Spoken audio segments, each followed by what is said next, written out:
Amis des QDN, bonjour et bienvenue dans cette dernière édition QDN de l'année 2016. Ça sera le 35e épisode. Décidément, ça commence à faire beaucoup. Et bah là, je vous montre encore pas mal de trucs que j'ai trouvés. Alors, bon, exceptionnellement, là, on va voir, je vais vous montrer des trucs qui n'ont pas vraiment de rapport avec Sirob. Enfin, que j'ai pensé qu'ils pourraient éventuellement en intéresser certains. Alors, regardons un petit peu toutes ces merveilles. Pour commencer, quelque chose qui n'a pas vraiment à voir avec l'électronique. Ma femme travaille dans une ferme, elle élève des chevaux et aussi des poules, donc qui dit poule dit œuf, et j'ai trouvé sur Banggood des trucs assez sympas pour les œufs, alors je vous les montre quand même. Ça, hein, tous ceux qui ont essayé de faire cuire un œuf dans un micro-ondes se sont aperçus que généralement l'œuf explose et en fout partout. Et ça marche pas mal. Hein, bon, ça existe pas, j'en avais même avant, mais là j'en ai trouvé, ils sont pas mal ceux-là. Donc on met l'œuf là-dedans, on en met un ou deux, et en y allant gentiment, ça permet de le cuire très bien, et au pire s'il explose, et ben on voit que ça en fout pas partout, il y a des petits trous ici pour faire partir la vapeur. J'ai trouvé ce truc-là, alors ça m'a amusé, c'est pareil, ça vaut que dalle. C'est un truc pour séparer les blancs des jaunes, et bon, je vais être franc, je l'ai pas essayé, mais a priori il suffit de casser l'œuf dedans, et ça le fait automatiquement. Un petit gadget rigolo, alors on voit qu'il y a ici même un truc pour le tenir sur le bord d'un bol ou autre. Et dernier truc, et puis on en aura fini avec la cuisine, j'ai trouvé ça aussi, alors ça c'est un collègue qui m'a dit ça, et il m'a dit que ça marchait super bien. C'est en fait un œuf artificiel qu'on met dans l'eau à bouillir avec des œufs, et qui va changer de couleur, hein, comme on le voit un petit peu ici, au fur et à mesure que ça chauffe, et quand c'est... le rouge est quasiment au minimum, ça veut dire que c'est un œuf dur, sinon mollet ou coque. Donc bah, c'est pareil, je vais essayer ça et on verra ce que ça donne. Je suis pas spécialement porté sur l'alcool. Et j'ai trouvé ce petit testeur d'alcoolémie j'ai trouvé qu'il y avait un rapport qualité-prix assez intéressant. Et donc c'est très simple d'emploi. C'est livré avec plusieurs embouts. Et c'est vrai que quand même ça peut être pratique. C'est quand même très rare que je boive de l'alcool, mais enfin quand ça m'arrive, au pire, je préfère être sûr et laisser le volant si je risque de provoquer des accidents. C'est même pas une question tellement de perdre des points, c'est que j'ai pas envie de tuer des gens innocents parce que j'ai bu un coup de trop. Alors, je l'ai quand même essayé. Alors, pour l'essayer, j'ai justement pris en fait les doses d'alcool qui est marqué, par exemple, voilà, pour un verre de vin au bout d'une heure, un verre d'alcool et ainsi de suite. Et ça marche plutôt bien. Enfin, l'indication de l'appareil est tout à fait dans les normes qui donnent. Ça vaut vraiment pas cher. Je me suis dit que d'avoir ça dans la voiture, ça s'alimente avec deux petites piles à A, ça pouvait toujours servir. Il y a une alarme à l'intérieur, hein. Dès qu'on dépasse la dose maximum, bah, il se met en rouge et il bip. Alors bien sûr, moi, la première fois que je l'ai essayé tout de suite. Alors là, il s'affole complètement. C'est sûr que si on boit un verre de whisky et on souffle dans le bignou direct, là, c'est complètement faussé. J'ai trouvé ce truc-là, et c'est quelque chose qu'on trouve pas forcément facilement. C'est un bête pilon ici qui va permettre d'écraser n'importe quoi. Alors je fais pas spécialement beaucoup de chimie ou de trucs comme ça, mais c'est quelque chose de pratique. Et en particulier, je vous ai montré dans un QDN que j'utilisais des pigments par exemple pour colorer des plastiques ou du mastic, des choses comme ça. Et là, pour les mélanger ou les écraser, ça le fait bien. Alors, dans les trucs un peu rigolos, j'ai trouvé ce truc, là, j'ai acheté ça sur eBay. C'est un truc qui n'est pas idiot, en fait, c'est soit un capteur de pH, soit un capteur de lumière, soit un capteur d'humidité. Et sa particularité, ce qui rend intéressant, c'est qu'il n'utilise absolument pas de pile. Qu'est-ce qu'il utilise? Eh ben, il utilise le couple électrolytique, hein, qui va se faire quand on met deux métaux différents dans un milieu humide ou acide, et qui va automatiquement ici donc donner une indication. Donc ça, j'ai trouvé que c'était une approche assez intéressante. C'est pareil, ça coûte pas cher du tout. Et le côté pas de pile en plus, c'est le genre de capteur, généralement quand on en a besoin, c'est toujours là qu'on n'a pas de pile. Alors il y a en même temps ici, on voit une petite cellule qui est très très faible, hein, qui lui permet de faire luxmètre aussi, mais qui pareil, c'est vraiment à voir, ça ressemble même à une super photodiode plus qu'à cellule. Enfin bon, je sais pas. Donc voilà, hein, ils expliquent comment ça marche. Il suffit après de bien nettoyer ici les tiges et ça peut servir donc pour mesurer, je pense, pourquoi pas le pH d'une piscine, enfin, ou de la terre, a priori. Donc voilà pour ce petit truc. Alors ça, c'est une excellente affaire. Je vous avais montré dans une vidéo il y a quelques temps, enfin ça fait même assez longtemps, une colle UV hein, qui s'appelait Solic et que j'aime bien, hein, donc je me sers souvent. Mais il faut reconnaître qu'il coûte assez cher. Et là j'ai trouvé sur Banggood ces petits tubes qui contiennent donc à la fois la lampe UV, hein, voilà, on la voit ici qui s'allume, et une dose de colle. On voit que le corps ici est souple, donc il y a un embout, là on voit qu'il est protégé par ce petit tube, là c'est un petit tube hein, d'application. Et j'ai fait des essais, la fois marche aussi bien que la Solic. C'est vrai que ça permet de faire des petits collages très très rapides. Il suffit d'éclairer pendant 5 à 10 secondes avec la LED ici UV et ça solidifie. Donc c'est très bien pour réparer des lunettes ou n'importe quoi. Le seul impératif, c'est que il faut quand même une partie de la colle soit visible pour que l'UV puisse la polymériser. Donc ça, par rapport à du Solic, ça coûte beaucoup moins cher. Hein, enfin, je ne me rappelle plus vraiment du prix, mais c'est de l'ordre de 2 ou 3 euros. Et c'est pour ça, en même temps qu'on en prend 3, on paye encore moins cher. Donc là, j'ai pris ça. Et honnêtement, c'est vraiment super pratique. Alors, tant qu'on reste dans l'outillage, bon, je trouvais différents outils. Ici, ce grip là, alors j'aime bien ces petits grips là, c'est pratique. Puis Jacquemi, hein, je vous ai déjà montré les trucs de cette marque. C'est une marque qui est plutôt sympa. J'ai trouvé ce truc là c'est un truc qui est super sympa. C'est quelque chose pour mesurer très facilement les diamètres des trous.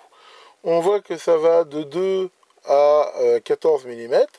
Et ben, il suffit de le mettre comme ça dans le trou pour voir le diamètre. C'est une sorte de pige. Et ça, alors je vous avais montré, j'en avais fabriqué une il y a quelques temps qui était beaucoup plus grosse.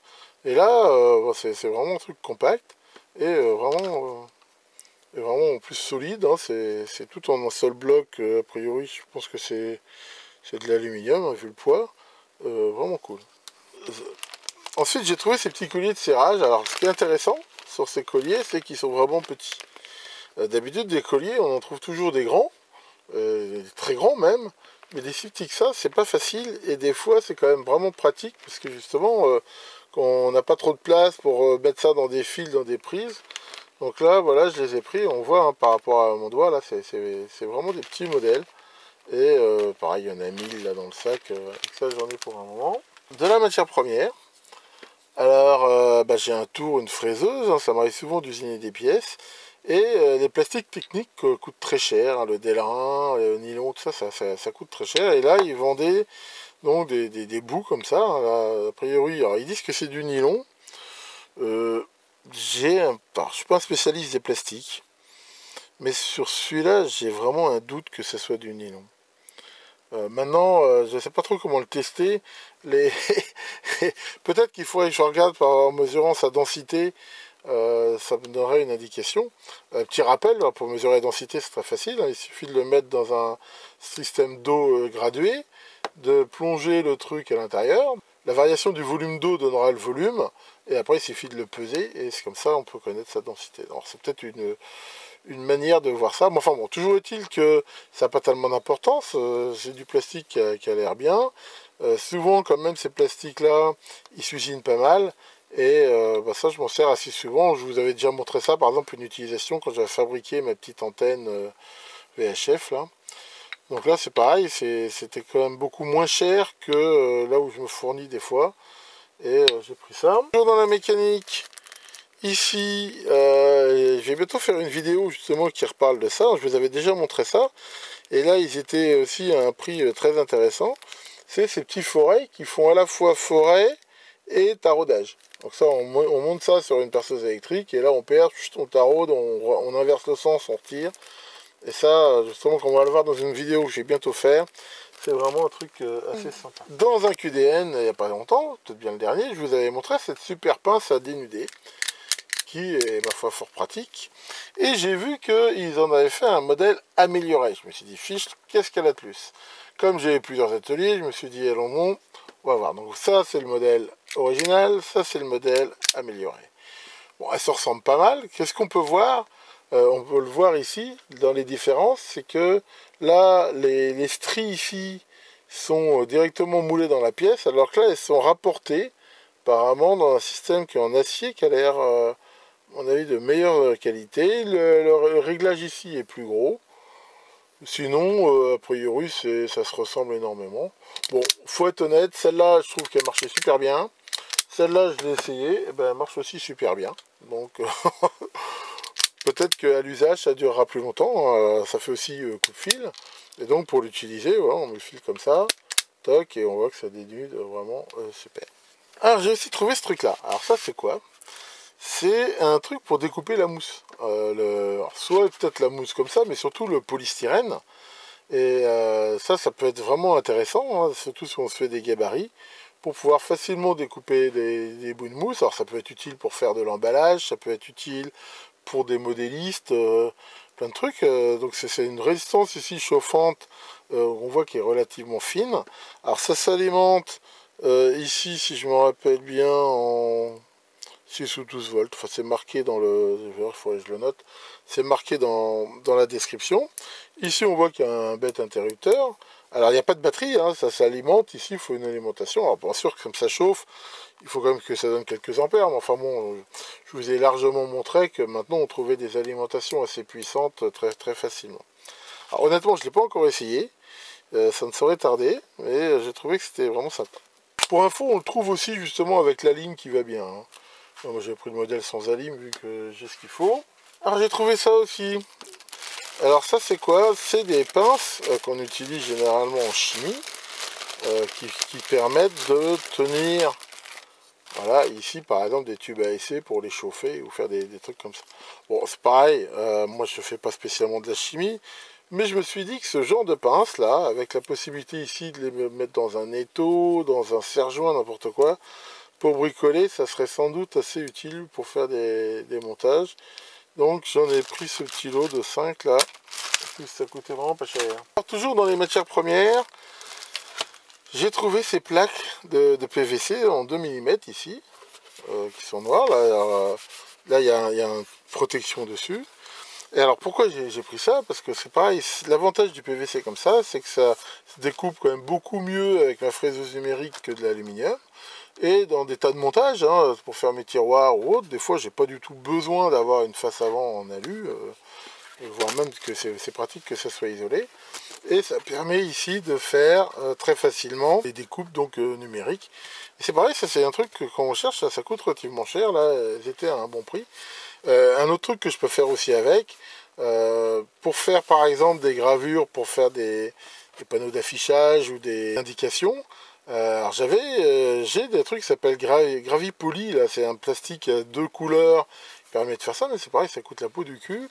Là il faudrait que j'essaye, mais je suis quasiment sûr que en mettant une double couche de peinture et ensuite en venant regraver par dessus, ça doit le faire pas mal. Et pareil ici on peut voir, ça c'est aussi quelque chose qui peut être pratique pour faire des grilles de haut-parleurs, d'aération, n'importe quoi, et qu'on trouve pas aussi facilement. C'est a priori de l'alu comme ça qui permet de faire ici à Jouret. Donc c'est pareil, là c'était vraiment un prix intéressant. Finalement j'ai aussi trouvé ça. Alors ça c'est quoi? C'est des super lentilles qui normalement servent pour faire des éclairages à LED. Alors, je ne pense pas les utiliser pour ça. Hein, on le voit ici. Et je vais vous en sortir une pour bien voir.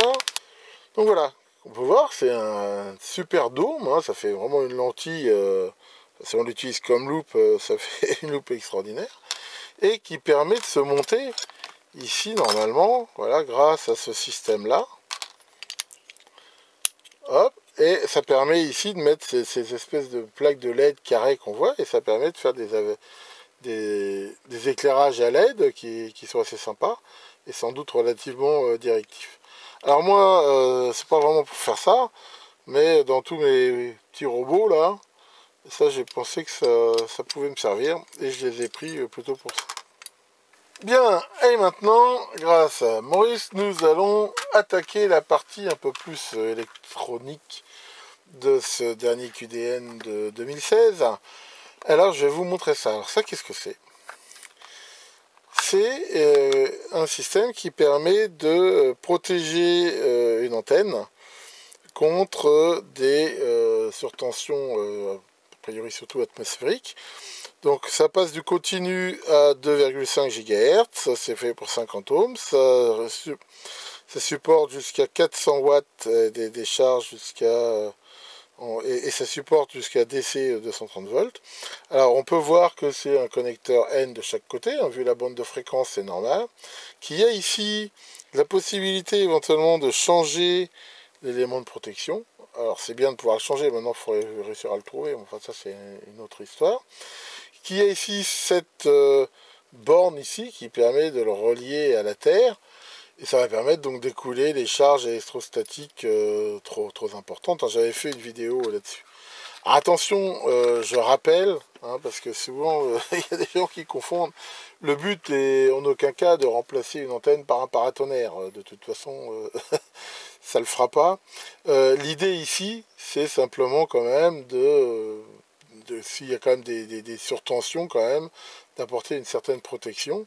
Je ne l'ai pas encore fait, je vais déjà aussi le mettre dans mon analyseur de spectre pour voir si en effet il n'apporte pas trop d'atténuation ou de déformation du signal. Enfin voilà, et ça c'est aussi, normalement c'est un truc qui normalement coûte relativement cher, qui ici était à un bon prix. Maintenant honnêtement la qualité fait sérieux quand même. Enfin, je veux dire, ça fait pas toc, c'est assez lourd. Je pense que c'est plutôt du bon matos. Maintenant, reste en effet à le tester. A priori, c'est japonais. Alors, tiens, parlons un peu soudure. Bon, alors là, j'ai reçu ça dans un état... Je l'ai reçu dans cet état-là. Ça, c'est le problème des trucs Banggood, c'est que ils ne mettent jamais ça dans des emballages rigides. Ils mettent ça dans de la mousse, plus ou moins, mais souvent, c'est un peu écrasé. Bon, maintenant, à la limite, j'en ai strictement rien à foutre de la boîte. L'important, c'est que l'intérieur soit pas endommagé. Donc j'en avais déjà un truc comme ça, mais j'en ai repris un. C'est un truc qui est en métal, hein, qui permet ici d'avoir ce système pour nettoyer les pannes. En fait, je suis un petit peu revenu. Normalement, je suis plutôt adepte de l'éponge humide pour nettoyer les pannes de fer, mais il faut reconnaître que sur certaines, ça les arrange pas forcément. Ça dépend des pannes en fait, mais des fois, ça c'est aussi pas mal. Alors l'idée en fait c'est faut pas que ça bouge quoi. C'est ça qui est souvent chiant. Maintenant il suffit de mettre un scotch double face à un endroit et puis à ce moment-là ça bouge pas. Et c'est vrai que dans certains cas c'est pas mal. Bon après j'utilise un peu les deux. Ça dépend peut-être un peu de ce que je soude. J'arrive pas vraiment honnêtement à trouver ce qui est mieux. Il y a des gens qui vous diront que ça c'est 10 fois mieux, qu'il faut pas utiliser l'éponge, d'autres qui vous diront le contraire. Moi je dirais c'est un petit peu au petit bonheur la chance en fonction de ce que je fais. Mais j'ai quand même repris ça euh, pour essayer, surtout avec les pannes très fines là, que j'utilise pour les CMS. Donc j'y suis quand même, justement pour montrer que c'est pas parce que je prends ça que je lâche l'éponge. J'ai trouvé ce lot là de petites éponges pour faire. Alors c'est marrant parce qu'elles sont compressées là, elles font quoi? Elles font 1 mm d'épaisseur, mais bien sûr dès qu'on les mouille, elles se gonflent. Oh, Maurice, qu'est-ce que c'est que ça? Et bien ça c'est de la gaine thermo d'un gros diamètre qui permet de faire facilement des packs de batterie ou de mouler des gros trucs. Et c'est vrai que j'en avais pas tellement dans ce diamètre là. Et là c'est pareil, il y en avait qui étaient plutôt pas cher. Donc j'en ai pris. Ah, un petit reste de mécanique. J'ai trouvé ces petits roulements qui sont montés avec des espèces de bagues ici en nylon. Et ça c'est intéressant quand on veut faire par exemple des systèmes qui coulissent. Ah, justement j'ai un truc comme ça à faire dans des profilés en U. Et pour avoir un bon guidage. Donc là c'est pareil, j'ai pris ce petit lot là. Et j'ai trouvé cet outil. C'est un outil d'horlogerie. Alors j'en ai déjà pas mal. Mais celui-là, il permet spécifiquement, c'est pour l'emmener autre part, hein, d'avoir cette fourche ici qui permet en fait d'écarter hein, sur les montres ici les espèces de petits bidules là pour qu'ils tiennent les poignets, et aussi là de pouvoir faire une sorte de petite chasse-goupille là. C'est plutôt de bonne qualité aussi. Je vous avais montré dans un QDM déjà il y a un petit moment des charges USB fictives. Celle-là elle est sympa parce qu'elle permet de faire 1 ou 2 ampères. Enfin avant c'était une charge unique. Donc c'est tout bête, hein, c'est une bête résistance de 5 ohms 10 watts qui est mis en charge, sachant que grâce à l'interrupteur ici on peut en mettre une deuxième en parallèle. Ce qui permet donc d'avoir une consommation de 1 ou 2 ampères. J'ai mesuré, c'est relativement précis. On va dire à 10% près à peu près, et il y a cette LED là qui permet de contrôler. Donc ça c'est intéressant. Pourquoi? Parce que des fois, surtout quand je répare des alimes, et surtout si j'ai un doute sur l'isolation ou n'importe quoi, bah, je préfère prendre ça que d'utiliser ma charge. Et c'est pareil, ça coûte que dalle, c'est assez pratique. J'ai aussi trouvé ce lot de résistance de puissance. Et alors pourquoi ce lot il est intéressant? Parce que c'est des résistances de puissance, mais de forte valeur. C'est pas d'habitude dans ces eaux-là, on a plutôt des résistances de faible valeur. Ici, on voit, on a des 330K, 200K, des choses comme ça. Et c'est quand même assez utile, des fois, dans des alimes secteurs, des montages secteurs, d'avoir des résistances comme ça, de forte puissance. Ça, c'est pour travailler sur un proto. Sur lequel je travaille de temps en temps. Je vous avais montré déjà ce genre de pince pour CMS, qui elle par contre était montée avec des fils, et ici j'en ai trouvé une donc qui fait jusqu'à 16 broches, on peut le voir ici, et qui sort directement sur ce genre de pinicières. Elles sont très serrées les unes des autres, à tel point que faut que je réfléchisse à voir comment faire, peut-être en les tordant un petit peu une sur l'autre, ou enfin, il faut que je vois comment je vais faire pour pouvoir quand même aller facilement y mettre des sondes sans faire de court-circuit. Mais ça, bien sûr, ça permet maintenant d'aller facilement se mettre sur des circuits CMS pour pouvoir aller regarder ce qui se passe sur les branches, et ça, c'est plutôt cool. J'ai finalement trouvé les poussoirs que je voulais. Je vous avais montré des poussoirs l'autre fois là, qui étaient en cliquetable, et là j'ai trouvé tout ce lot là, et finalement ça sera pas mal. Avec là des cabochons, et ils sont pas de 54, et voilà, c'est des petits poussoirs tactiles, mais on voit qu'au niveau épaisseur ils font exactement la bonne épaisseur par rapport aux autres, donc pour faire mon montage ça sera terrible. En électronique j'ai aussi trouvé ça. Alors ça c'est pas si fréquent que ça, c'est des petits trucs comme ça au pas de 54, mais on peut voir qu'ils sont courbés. Alors ça, ça pour me faire une sorte de système de filtre. Ça va permettre là de mettre en fait des connecteurs, on va dire comme ça, là, droit sur des circuits, et de venir faire des cartes comme ça qui viennent s'en ficher dessus assez facilement. Et ça permet de faire des trucs en bus ou autre, ou aussi de pouvoir les chaîner, par exemple des circuits les uns à côté des autres comme ça. Ah, Maurice, qu'est-ce que tu nous amènes de beau? Ah, ça c'est vraiment quelque chose que j'étais content de trouver, parce qu'en même temps ils étaient aussi à un prix vraiment très intéressant. Alors qu'est-ce que c'est que ça? C'est des petits convertisseurs 5 volts, 5 volts. Il y a une isolation galvanique entre les deux, ce qui fait que on peut prendre par exemple un voltmètre et le rendre complètement flottant. Ça peut se faire pour un ampli, enfin pour plein de choses, hein. Ça c'est l'intérêt. Souvent les petits convertisseurs, les petits modules chinois ici, ils sont pas isolés, c'est-à-dire que la masse est commune entre l'entrée et la sortie. Ici ils sont isolés, et ils ont quand même une puissance, alors c'est pas des mégawatts, hein, je crois me rappeler, c'est marqué, hein, voilà, une puissance de 1 watt. En gros ils peuvent sortir dans les 200 milliampères, ce qui est parfois vraiment suffisant.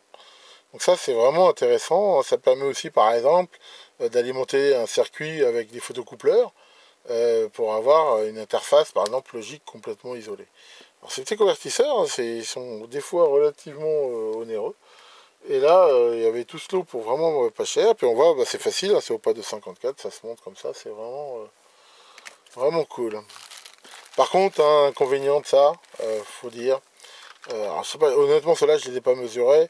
Souvent, c'est pareil, c'est comme les modules que je vous ai montrés. Il n'y a pas de filtrage en sortie. Faut regarder, c'est pas idiot de rajouter derrière un petit filtre en pi si on est embêté par les parasites.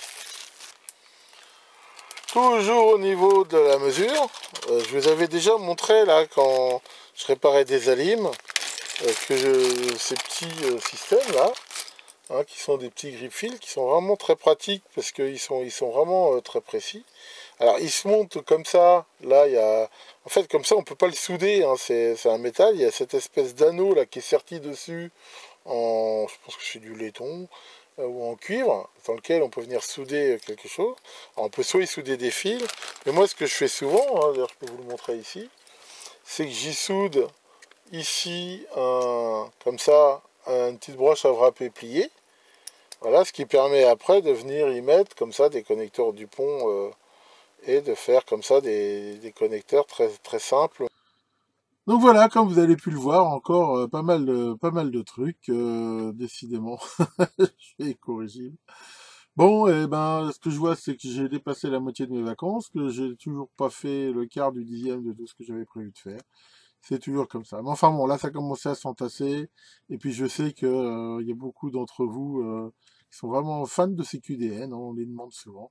Là, ça faisait quand même une petite paye que je n'avais pas faite. Maurice, qu'est-ce que tu fais? Tu vas aller te faire cuire un œuf.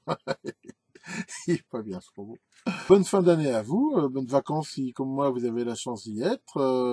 Il fait vraiment pas chaud, hein. Là je suis vraiment au minimum dans mon lab, 14 degrés, je dois dire, je me pèle un peu. Pour ça que de faire du rangement là, ça va nous bouger un peu.